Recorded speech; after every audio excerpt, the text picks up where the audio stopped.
Hey, welcome back, everybody. We're going to move right along to our next topic. We're going to stick with politics because the other stuff we talked about on the show, this whole NAACP thing is just I am fascinated with it. We're going to talk about Hillary? No, we're not because we're going to save that. I'm fascinated with that, but I kind of want to build up to it. I want to roll into it. I want to get a good head of steam before we get into that. And no better way to get me full of hot air and steam than to talk about my main squeeze, Hillary Clinton. Take it away. Well, Hillary, as has been pointed out by my good buddy and life partner Patrick Petroche, has got a little bit of. You know what? It feels like it's always something, doesn't it? It feels like every 6 weeks there's a new problem for Hillary Clinton. There's a new problem for the campaign, and you ticked me off. That's how you tipped me off. Sorry, okay, slip of the tongue. You tipped me off to an article that the Guardian wrote about 3 days ago that identified that the Clinton campaign is in a hiring freeze and has been using a lot of what they call fellows. Yeah, hiring freezes are never any good. Unpaid fellows and a lot of volunteers who have significant campaign experience to run a lot of her field work. And that it's getting a lot of criticism from Democratic operatives and folks that are declining to comment publicly because they don't want to mess up future jobs in politics. You bet. The big criticism the Guardian had was that, well, not the Guardian. Guardian didn't necessarily, the article I didn't feel like took an editorial approach, but I got some issues with the reporting just in general, which we can get into here in a second. These are not college kids, is how they took great pains to point that out. These are, a lot of them are folks veterans that have been on campaigns in the past that back in 2008, she would have been paying them $30,000 a year to do the kind of work that they're doing now for nothing. And, oh, pardon me. And I guess one of the interesting things about this, people are mystified as to why these old hats are taking a 100% pay cut to work for the Hillary campaign this time around, going into 2016. I guess they have on the website, they can apply, no experience required, whatever, except they had 2,000 applications or something. I think the Reuters followed up on this, and they took 150. People are throwing themselves at Hillary Clinton, wanting to work for her for nothing.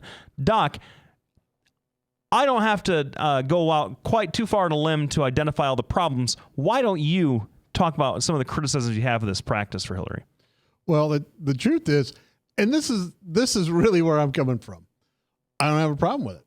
I really don't. But I do believe that it shows a great deal of hypocrisy for these very same people that are going to be campaigning for a $15 minimum wage, yet they're willing to work for free in the hopes that they'll get a high-paying job with the government. And isn't that the issue? That they want to get in early, and that there's so much demand because I think so many people believe on the Democratic side that she's not only going to be the nominee, but she's going to win.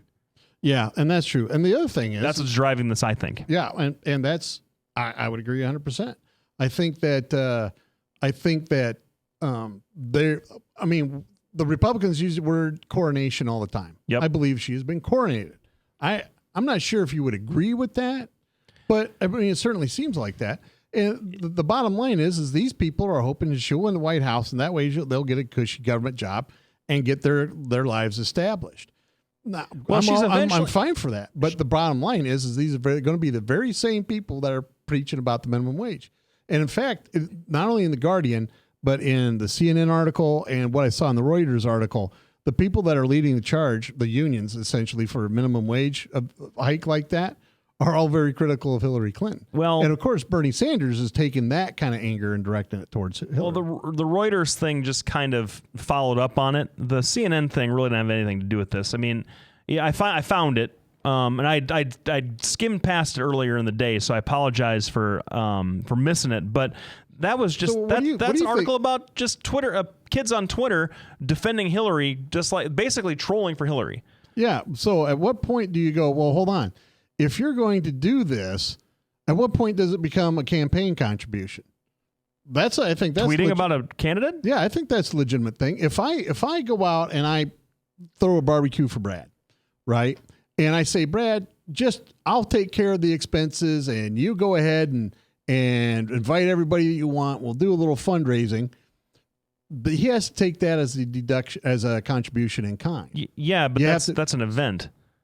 Well, what is this? A bunch of people defending Hillary on Twitter? It sounds like Twitter. Well, but is that an event? If they're sitting here defending what she's doing, right? Especially during a campaign, isn't that a contribution? When I get into a long Facebook argument about, I don't know, Hume's determinism versus Descartes' epistemology, and I'm writing for Hume, do I have to like cut his family a royalty check? But this is different though. This is different because you don't have a Facebook or a Twitter specifically for Hume or Descartes. But these people do have specific Facebooks and Twitters specifically for Hillary Clinton, the candidate. Yeah, that they just set up. But you don't think that'd be a contribution? I don't think it's a contribution. I don't think it's a problem. I think that happens with every single politician. I think that there are folks on the Republican side that would kill for that kind of cachet. Well, and I would agree with that last statement. There are, I think Brad would have killed about 20 people for that kind of coverage last year. Boy, I hope not, because I'd like to have him come back. Oh yeah, Brad, we have utmost respect for you. Yeah. Now we run into the end of the segment. We're going to come back and talk about the NAACP gal. Yeah. And then during the last segment, maybe we can come back to Hillary because I want to get the NAACP gal in. Sure. Her name was Rachel Dolezal. Is that how you pronounce it? Well, I don't know. I took the best guess I could. So we'll be talking about her when we get back after this break. Thanks everybody for tuning in.